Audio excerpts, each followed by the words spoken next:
You, John Fitzgerald Kennedy, do solemnly swear. I, John Fitzgerald Kennedy, do solemnly swear. That you will faithfully execute the office of President of the United States. That I will faithfully execute the office of President of the United States. And will, to the best of your ability. And will, to the best of my ability. Preserve, protect, and defend the Constitution of the United States. Preserve, protect, and defend the Constitution of the United States. So help you God. So help me God.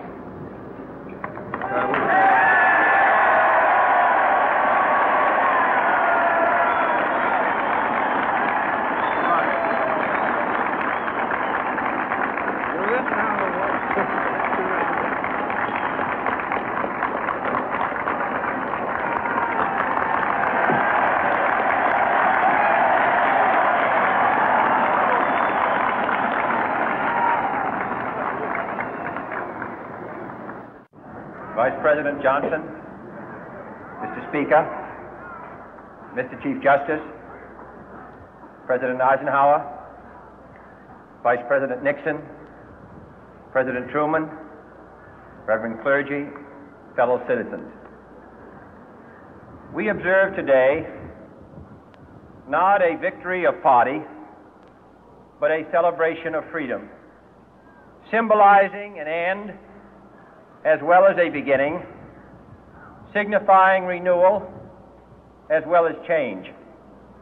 For I have sworn before you and Almighty God the same solemn oath our forebears prescribed nearly a century and 3/4 ago. The world is very different now, for man holds in his mortal hands the power to abolish all forms of human poverty and all forms of human life. And yet the same revolutionary beliefs for which our forebears fought are still at issue around the globe. The belief that the rights of man come not from the generosity of the state, but from the hand of God. We dare not forget today that we are the heirs of that first revolution.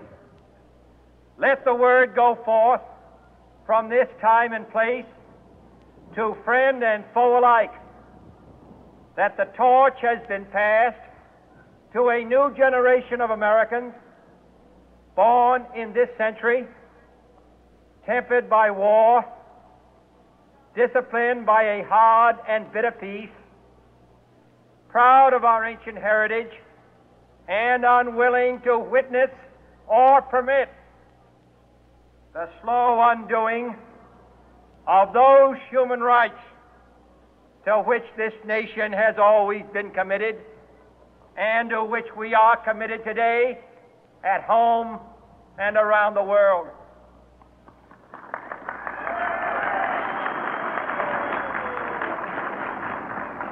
Let every nation know, whether it wishes us well or ill, that we shall pay any price, bear any burden, meet any hardship, support any friend, oppose any foe to assure the survival and the success of liberty.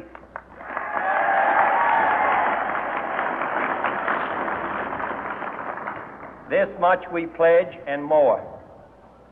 To those old allies whose cultural and spiritual origins we share, we pledge the loyalty of faithful friends.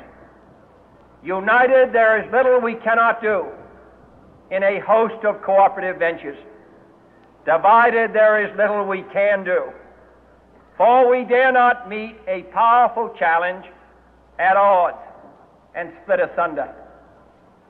To those new states whom we welcome to the ranks of the free, we pledge our word that one form of colonial control shall not have passed away merely to be replaced by a far more iron tyranny.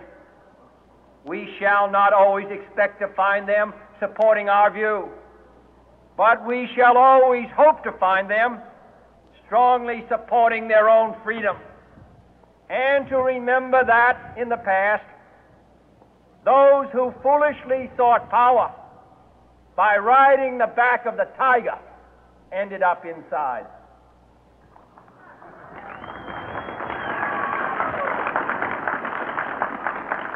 To those people in the huts and villages of half the globe struggling to break the bonds of mass misery, we pledge our best efforts to help them help themselves for whatever period is required, not because the communists may be doing it, not because we seek their votes, but because it is right. If a free society cannot help the many who are poor, it cannot save the few who are rich.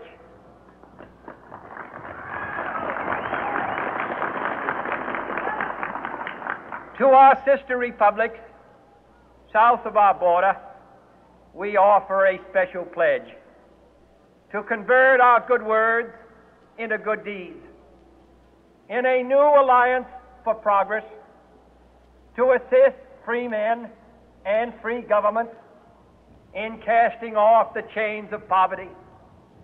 But this peaceful revolution of hope cannot become the prey of hostile powers. Let all our neighbors know that we shall join with them to oppose aggression or subversion anywhere in the Americas. And let every other power know that this hemisphere intends to remain the master of its own house.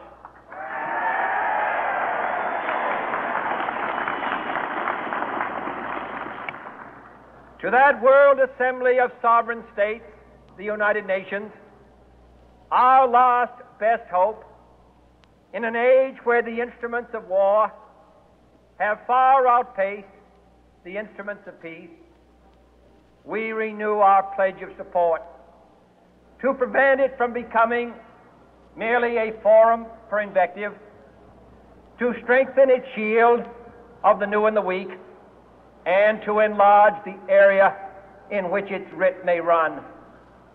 Finally, to those nations who would make themselves our adversary, we offer not a pledge, but a request that both sides begin anew the quest for peace. Before the dark powers of destruction, unleashed by science, engulf all humanity in planned or accidental self-destruction, we dare not tempt them with weakness, for only when our arms are sufficient beyond doubt can we be certain beyond doubt that they will never be employed. But neither can two great and powerful groups of nations take comfort from our present course, both sides overburdened by the cost of modern weapons, both rightly alarmed by the steady spread of the deadly atom, yet both racing to alter that uncertain balance of terror that stays the hand of mankind's final war. So let us begin anew, remembering on both sides that civility is not a sign of weakness, and sincerity is always subject to proof.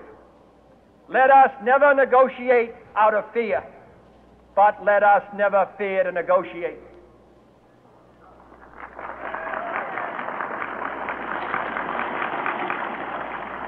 Let both sides explore what problems unite us, instead of belaboring those problems which divide us. Let both sides, for the first time, formulate serious and precise proposals for the inspection and control of arms, and bring the absolute power to destroy other nations under the absolute control of all nations.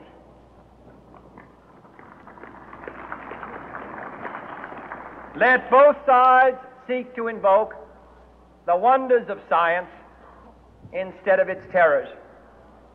Together, let us explore the stars, conquer the deserts, eradicate disease, tap the ocean